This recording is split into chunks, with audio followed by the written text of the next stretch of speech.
ব্যাপক উৎসাহ উদ্দীপনার মধ্য দিয়ে বরিশালের গৌরনদী উপজেলা শিক্ষক কর্মচারী কো অপারেটিভ ক্রেডিট ইউনিয়ন লিমিটেডের ব্যবস্থাপনা কমিটির নির্বাচন অনুষ্ঠিত হয়েছে। নির্বাচনে ৬টি পদের বিপরীতে ২টি প্যানেলে ১১ জন প্রার্থী প্রতিদ্বন্দ্বিতা করেন। ঘোষিত তফসিল অনুযায়ী আজ শনিবার সকাল ৯টা থেকে দুপুর ২টা পর্যন্ত একটানা ভোট গ্রহণের পর গণনা শেষে বিকেলে নির্বাচনের ফলাফল ঘোষণা করা হয়। নির্বাচনে অন্তর্বর্তীকালীন কমিটির সভাপতি ও প্রধান শিক্ষক সমিতির গৌরনদী উপজেলা শাখার সভাপতি মোহাম্মদ মজিবুর রহমান তালুকদার জানিয়েছেন, নির্বাচনে ৫৫৭ জন ভোটারের মধ্যে ৪৮৭ জন ভোটার তাদের ভোটাধিকার প্রয়োগ করেছেন। আমরা যে দায়িত্ব পালন করতেছি, আমি অন্তর্বর্তীকালীন কমিটির সভাপতি হিসাবে শুরু থেকে এই দায়িত্ব সুন্দরভাবে পালন করার চেষ্টা করছি। ইনশাআল্লাহ আজকে সুন্দর পরিবেশে নির্বাচন কার্য সম্পন্ন হইতেছে এবং আশা করি আমাদের এই যে মহৎ উদ্দেশ্য সেটা সুসফল হবে। চারিদিকে একটা সুন্দর পরিবেশ বিরাজ করছে, এখানে একটা সুন্দর আমেজ, সবাই মনে একটা প্রশান্তি নিয়ে এরা আসতেছে যে টিচাররা আজকে ভোট দেওয়ার একটা অধিকার পাইছে। এটা টিচারদের জন্য, শিক্ষক কর্মচারী সকলের জন্য একটা আনন্দের বিষয় যে তারা ভোটের অধিকার ফিরে পেয়েছে।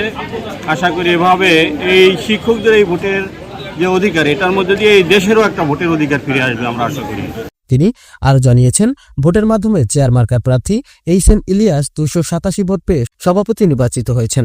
তার একমাত্র প্রতিদ্বন্দ্বী আনারস মার্কার প্রার্থী এইচ.এম. শাহিম পেয়েছেন ১৯৬ ভোট। সহসভাপতি পদে কলস মার্কার প্রার্থী মোহাম্মদ আলী আজিম খান পলাশ ২৫১ ভোট পেয়ে নির্বাচিত হয়েছেন।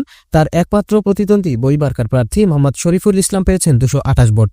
সাধারণ সম্পাদক পদে মোমবাতি মার্কার প্রার্থী মোহাম্মদ রফিকুল ইসলাম ২৭৩ ভোট পেয়ে নির্বাচিত হয়েছেন।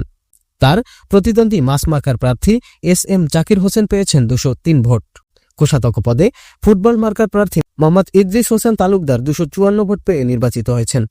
তার প্রতিদ্বন্দ্বী তালাচাবি মার্কার প্রার্থী মোহাম্মদ ফারহান হোসেন নান্নু পেয়েছেন ২২৬ ভোট। ৩ জন সদস্য পদের মধ্যে ২ জন নির্বাচিত হয়েছেন।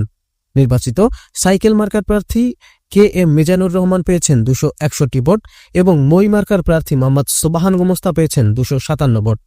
একই পদে মোরক মার্কার প্রার্থী মোহাম্মদ কামাল হোসেন ২২০ ভোট পেয়ে পরাজিত হয়েছেন। নির্বাচিতরা গৌরনদী উপজেলা শিক্ষক কর্মচারী কো অপারেটিভ ক্রেডিট ইউনিয়ন লিমিটেডের সকল সদস্যদের উন্নয়নের বলিষ্ঠ ভূমিকা রাখার অঙ্গীকার করেছেন। আমার আত্মবিশ্বাস আছে, ইনশাল্লাহ আমি বিজয়ী হব। আমি যদি এবছর নির্বাচন হইতে পারি তো যারা আমার সদস্য তারা যাতে সহজে লোন নিতে পারে, কম সুদে লোন গ্রহণ করতে পারে, আমি তাদের জন্য সকল সুবিধা করব। আমি নির্বাচিত হতে পারলে কিছু কাজ আমি করব, যে কাজগুলো বাতিল হয়েছে। যেমন এর ভিতরে একটা কাজ হলো শিক্ষকদের ছেলেমেয়ে মেধাবী শিক্ষার্থীদের বৃত্তি দেওয়া হয়, এইটা চালু করব। এবং মৃত্যু ব্যক্তি আমাদের সদস্যদের যারা মারা যায় তাদের আমরা সৎকার্য করার জন্য ৫,০০০ টাকা দেওয়া হতো, এটা বন্ধ হয়েছে, এটা চালু করব। গণতন্ত্র পুনরুদ্ধার হয়েছে এবং এই গণতন্ত্রের মাধ্যমে ভোট প্রক্রিয়া শুরু হয়েছে। আমি শতভাগ আশাবাদী যে আমি বিজয়ী হব ইনশাল্লাহ। আমি নির্বাচিত হলে সমিতির উন্নয়নে সদস্য নিয়ে কাজ করব। আশা করি শিক্ষক সমাজের মানুষ যারা আমার টিচার আছেন, স্টাফ আছেন, সবাই আমাকে বিপুল ভোট দিয়ে জয়যুক্ত করবে ইনশাল্লাহ। এই ভোটের মাধ্যমে আমরা আমাদের সঠিক নেতা নির্বাচন করে সমিতির সুন্দর পরিবেশ এবং উন্নতি যাতে হয়, এই আমাদের অনুভূতি সুন্দরভাবে আমরা দিতে পারছি। আমাদের কেউ কোনো বাধা বিপত্তি নেই, আমরা আমাদের মনের মতো প্রার্থী। আলহামদুলিল্লাহ, ভোট দিতে পেরে নিজের কাছে নিজেকে অনেক ভালো লাগতেছে। শান্তিপূর্ণভাবে এখানে ভোট গ্রহণ চলতেছে। এখানে প্রাথমিক বিদ্যালয়, মাধ্যমিক বিদ্যালয়, কলেজ সকল শাখার শিক্ষকগণই এখানে এসেছে। সবাই শান্তিপূর্ণভাবে ভোট দিতেছে। সবার ভিতরে একটা উৎসবের আমেজ দেখা যাচ্ছে। আমরা আশাবাদী আমাদের কাঙ্ক্ষিত সদস্যের সফল কাম হবে।